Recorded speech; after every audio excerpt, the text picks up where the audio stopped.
Eu gosto muito de literatura em quadrinhos, revistinhas em quadrinhos Marvel, DC Comics. Eu gosto. E de tempos em tempos eles criam novos heróis, novas galerias, novas ligas de heróis da fé, novas super equipes.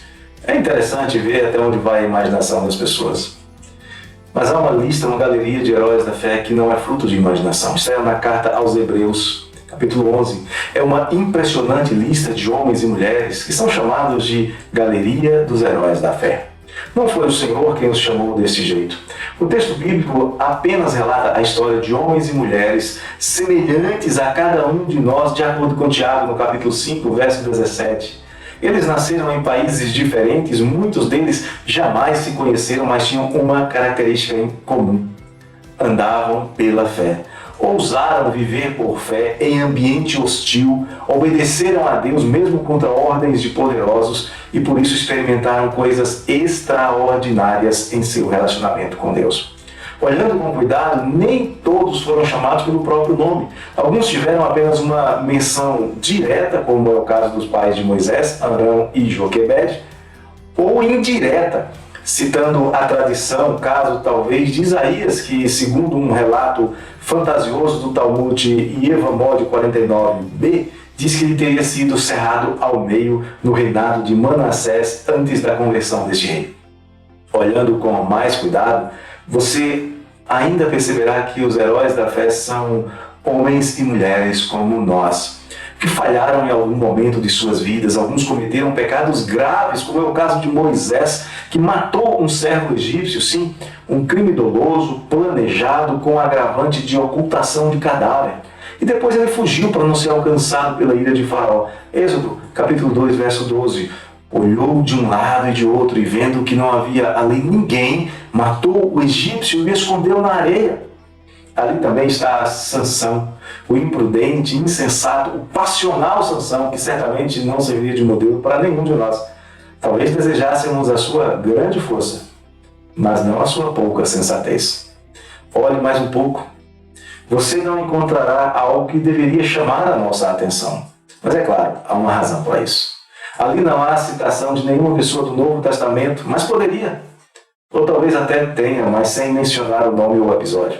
Se eu fosse fazer uma lista de heróis da fé do Novo Testamento, incluiria nela, óbvio, José e Maria.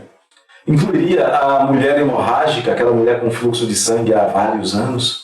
Incluiria Jairo, o pai que perseverou crendo apesar da notícia da morte de sua filha.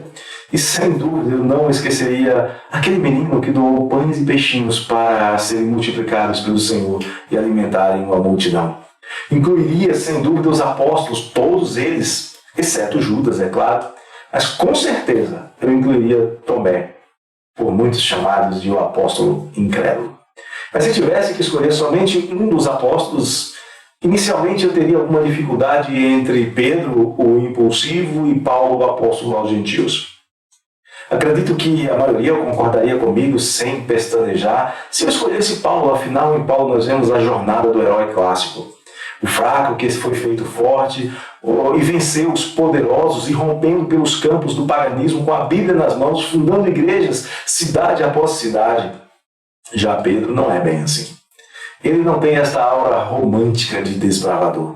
Pedro nos parece o pretensioso que se achava forte e na hora da prova se mostrou vacilante e caiu. E é justamente por isso que Pedro é mais fascinante e mais apaixonante. E mesmo que você discorde, tem direito de discordar, ele é um maravilhoso modelo de vida cristã.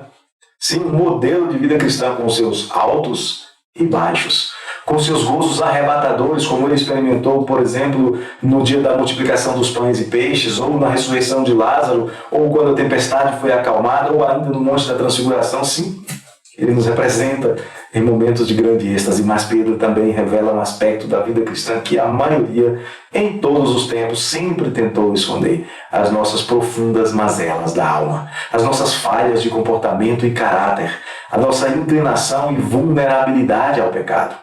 É Pedro, por exemplo, quem vacila enquanto caminha sobre as águas revoltas e tem que, desesperado, pedir socorro ao Mestre em Mateus 14:30.